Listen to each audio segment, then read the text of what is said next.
Hello guys, welcome to the channel. I am CJ and this is CJ Games, and today I'm just going to give you what I think is the best beginner's guide to Assassin's Creed Valhalla. So if you've never played Assassin's Creed Valhalla, this is for you. So let's get into it and let's see if I can help you maximise your Viking experience. So, at the start of your game, you start in Norway, do a little, I think it's a couple of hours, maybe an hour and a half in Norway, and then you move over to England. So, we'll start with Norway. While you're in Norway, I would suggest you find your weapons type, find your fighting style, whether it's daggers, swords, axes, something in a shield, doesn't matter. Find what you like and stick with it. Same with the armour set. Once you get the Raven Clan armour, I would stick with it. It's a good armour, it looks good as it upgrades, and it's got some good stats. Now, while you're in Norway, I would suggest clearing Norway as much as you can, but don't worry.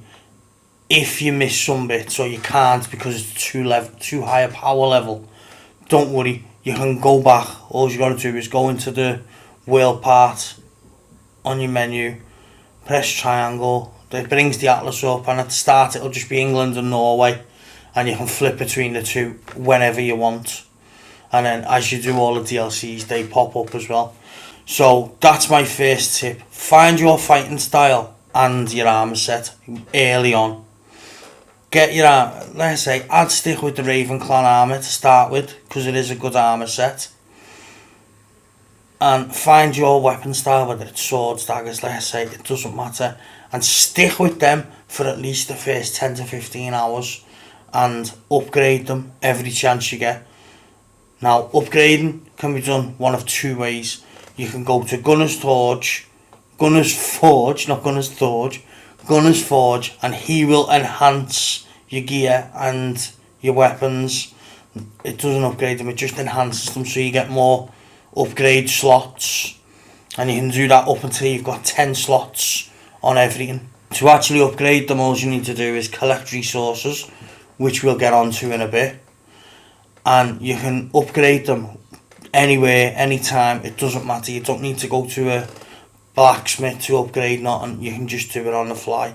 As long as you've got that weapon and you've got them resources, you just go into your inventory and hover above whatever it is you want to upgrade and hold square, and you're all good.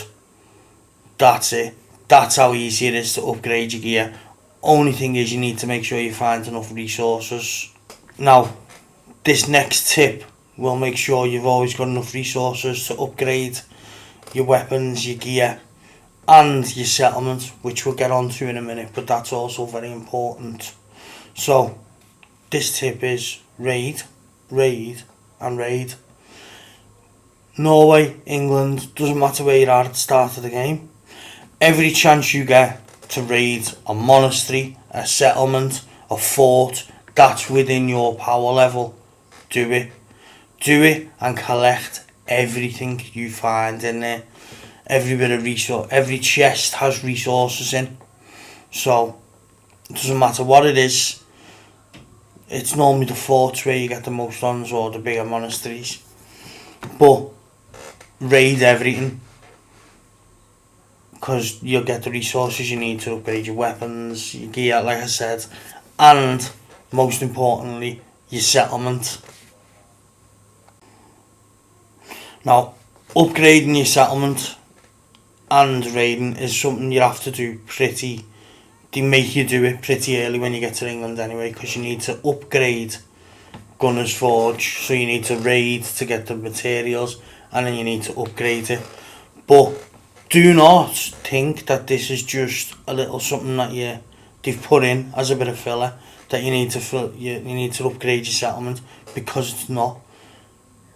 The likes of Gunner's Forge, the Assassin's Bureau, the stables, the fishery, all that needs to be upgraded at some point throughout the game. And it's not just a way to make the game longer, it is actually useful.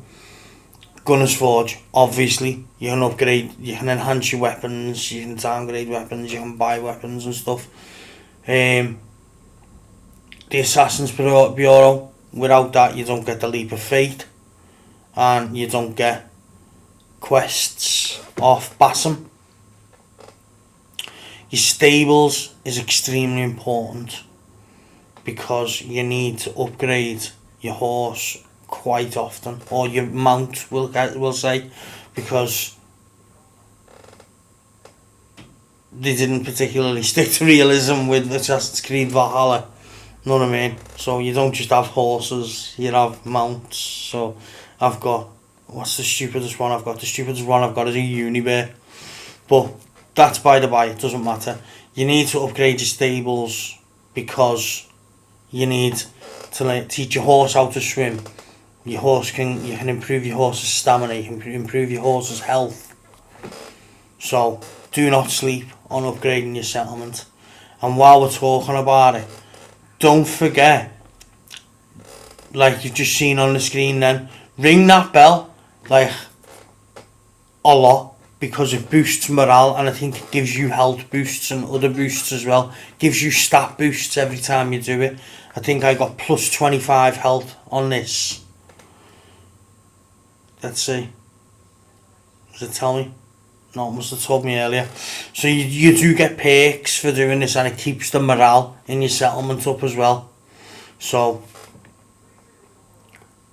upgrade your settlement is a must, but it does take a lot of resources. So make sure you raid. So I'll show you just what I mean by how unrealistic the mounts are. So I've got a Unibear, a horse, a Kitsune or whatever it's called, and then there's all horses you can buy. I've got tigers, metal wolves. It's just ridiculous. But you need to train your mount, so you can just swim across water on your mount, improve your mount's stamina and improve your mount's health. They are like stuff that will come in handy as you progress further into the game, because otherwise every time you get into deeper water your mount will just kick you off. You're in the water, he buggers off back to the side. So raid, enhance your settlement. That's it. So the next tip is going to be if you want to play like an assassin. So you can actually get instant assassinations one of two ways. You can either go into your skill tree. Now do not be worried about this skill tree. It looks a bit daunting as it is, but it's not, it really isn't. So there's even a thing to select in the middle that it just does it for you, so it doesn't matter. But if you want to pick which way you want to go, then that's fine, that's up to you.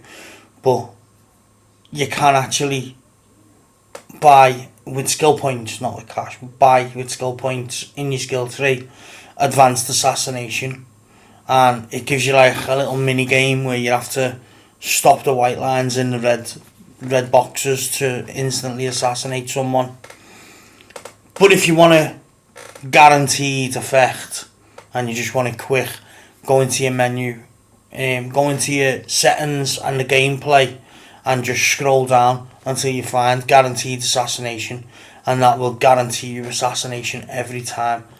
Obviously it doesn't work on bosses because that would just be ridiculous, but for like the harder, more difficult, lower minions, then you're alright, it's all good. So that's two ways you can get instant assassination. While you're in them settings as well, have a look, have a good little poke around in there, because there is quite a lot you can change. You can change your brightness, obviously. You can change the contrast, you can make it brighter, darker, it doesn't matter. You can put more items in your HUD, less items in your HUD. It's very, very customizable. So depending on your playstyle, you can have your HUD looking exactly how you want it to. You don't have to just go with the HUD that it gives you straight away. You can do pretty much whatever you want with it, and it's all on you. You choose it. That's it. The next little tip I've got for you is There's something in the game called flighting. You'll see it. It's like a little mask that comes up every now and then, and it boosts your charisma. Do not sleep on that. Do not skip the flighting. It's very useful because it boosts your charisma. So it gives you more dialogue options further into the game, whereas you'd normally have two options: fight or whatever. I can't even remember what the options are now, but it gives you another option so you can talk your way out of situations. And I can't remember what it's called off the top of my head, but I know there is one mystery that you cannot do unless you've upgraded your charisma by doing the flighting, because there's another Drenger, and he's all upset because his Jarl's dead and all his crew are dead and he's the only one left, and he wants to cry, and he wants you to give him permission to cry because you're a Drenger, and you can't if you haven't got no charisma. So don't sleep on flighting. It is useful. It does give you more dialogue options. So whereas you'd only have a set amount of options when you get further on through the game, you'll have an extra option if you've boosted your charisma by doing flighting. Now this next tip, some people aren't gonna like, but they're my tips. I'll give you whatever tips I want. While you're still early on and you're building your power level and you're building your settlement and you're getting your weapons and your gear upgraded and stuff, stick to the main story. Don't go out of your way going to different little towns and villages to loot everything because they're around about the same power level as you. It's not worth it. You're going to get there in the end anyway, so it makes no difference. That's not to say if you're riding on your horse between one point and another, or if you're on the long ship going between one point and another, and you see something on your way, by all means, if that's the case, then do it. But don't specifically go out of your way to another completely different area that you're not meant to be in yet, because it's the same power level as you, and you know you can go in and you can loot everything. You're going to get there anyway.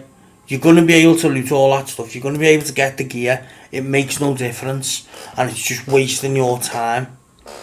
The best way to level up is by doing the main story. You get the majority of your power points from the main story.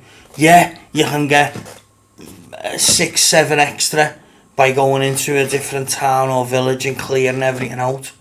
But is it really worth it? It's going to take you longer to finish the story. And if you'd have just played through the story anyway, you'd have got to that little town or little village and you'd have looted it anyway. Not looted it. You would have looted it anyway. So it makes no sense to go out of your way to a different place just because it's around about your power level. Stick to the path, and it'll do you well. You will, like I said, you'll earn most of your power points, your skill points, whatever you want to call them, while you're on the main missions. It's as simple as that. But like I say, that's not to say if you see a mystery or a little house with a bit of loot in between A and B points, don't go for it. Anything you see along the way, as long as it's sticking to the path, then go for it. But like I said, you're going to get to go to every single area in England, Ireland, Paris, Finland, Norway. You're going to get to go to them all anyway. So there's no point in just doing it for the sake of doing it to get a few extra points. Because you're going to get there anyway, and you've got them points anyway. Yeah? Now, last point, and this is my final one now. There's going to be nothing else after this. While dual wielding's good, you can dual wield little daggers, you can dual wield smaller axes, and if you find it on the skill tree, you can dual wield double-handed weapons, spears, axes, long swords. While it's fun, it's not completely necessary. You can play with an axe and a shield. You can play with an axe in your dominant hand and your offhand completely empty. Do you know why? because the hidden blade is in your offhand. So you can use your hidden blade as a parry. And you know when you press, I don't know what it is on Xbox, but on PlayStation it's L1 and hold it and you do your weapons special attack. You do that with nothing in your offhand, just the hidden blade. Eivor just stabs people in the stomach and it looks really fun. So while dual wielding is fun, it's not completely necessary. You don't have to. Just because you can do something doesn't mean you should, if that makes any sense. Or doesn't mean you have to. Just because you can do it doesn't mean you have to. You can go in with an axe and a shield, dagger and a shield. You can go in with a double-handed sword, a double-handed axe. Do you know what I mean? Or you can dual wield them. It is fun, don't get me wrong, but it's not necessary. You can go in with nothing in your offhand and just use the hidden blade to parry, and then the hidden blade to do the finishing move. Anyway, so that has been my beginner's guide for anyone just starting Assassin's Creed Valhalla now. So the main points are: loot, stick to the path, pick a weapon set and an armor set early on and stick with it for at least the first 10 to 15 hours. Everything else will fall into place. And most importantly, just have fun. Do you know what I mean? The game gets way more hate than it actually should do. And I've been guilty of that myself. I've been guilty of slagging the game off because it's not an Assassin's Creed game. But then again, I'm not even going to get into that. I'll save that for another video on my love-hate relationship with Assassin's Creed at the minute. Anyway, that's the end of my video for today. If you've enjoyed it, like, share, comment, subscribe, all that good stuff. I've been CJ, and I'll catch you in a bit.